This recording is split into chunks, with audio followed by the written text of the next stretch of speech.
जिसकी दया से सरस्वती भाव रही उपजाए। कार्तिक महात्म्य का वशिष्ठ लिखें 8वां अध्याय। नमस्कार दोस्तों, आज मैं आपको कार्तिक महात्म्य के 8वें अध्याय की कथा सुनाने जा रही हूँ। प्रेम से बोलिए कार्तिक मास की जय हो, राई दामोदर की जय हो। नारद जी ने कहा, हे राजन, अब मैं कार्तिक मास के इस व्रत की उद्यापन विधि बताता हूँ, ध्यान पूर्वक सुनिए।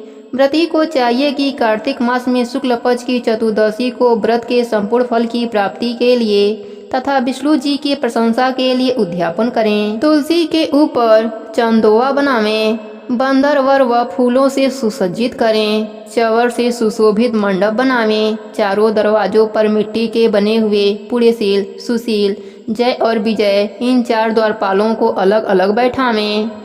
तुलसी की जड़ों में 4 रंगों द्वारा सर्वतोभद्र मंडल बनावें। उसके ऊपर पंचरत्न नारियल रखें और शुद्र वस्त्र से कलश को ढकें।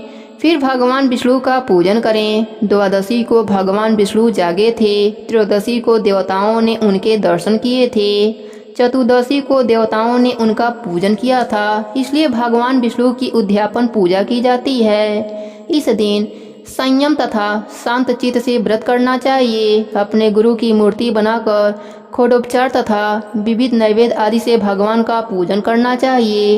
व्रती विविध प्रकार के वाद्यों के साथ कीर्तन करता हुआ उस रात्रि में जागरण करें।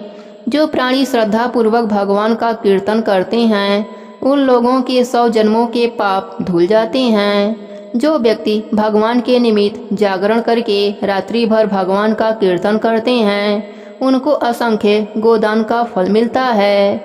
जो लोग भगवान की मूर्ति के सामने नित्य गान करते हैं उनके अनेक जन्मों के एकत्रित पाप नष्ट हो जाते हैं।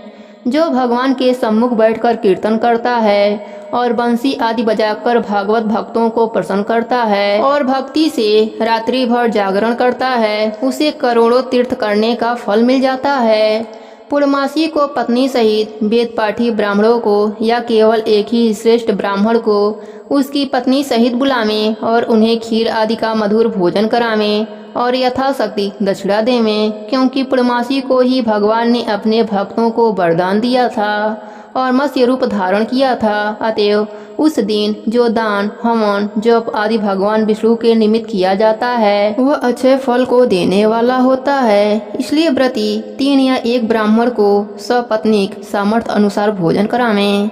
उन ब्राह्मणों को अपनी सामर्थ्य के अनुसार दक्षिणा देकर प्रणाम करें। बाद में भगवान विष्णु की पूजा करके अन्य देवताओं तथा तुलसी व कपिला गाय का पूजन करें। व्रत की कथा सुनने वाले गुरु व उपरोक्त ब्राह्मणों को वस्त्र आभूषण आदि से पूजन करके उनसे इस प्रकार क्षमा प्रार्थना करें। आप सब लोगों की अनुकंपा से मुझ पर भगवान सदा प्रसन्न रहें। इस व्रत को करने से मेरे 7 जन्मों के किए हुए पाप नष्ट हो जाएं और मेरी संतान चिरंजीवी हो। इस पूजा के द्वारा मेरी सभी इच्छाएं पूर्ण हों। मेरे मृत होने के बाद मुझे अतिशय दुर्लभ विष्णु लोक की प्राप्ति हो। पूजा की सारी वस्तुओं के साथ गाय भी गुरु को दान में देवें। पश्चात घर वालों और मित्रों के साथ स्वयं भोजन करें। इस तरीके से जो प्राणी कार्तिक मास का व्रत और उद्यापन करता है वह पाप रहित होकर मनवांछित कामनाओं को प्राप्त कर लेता है।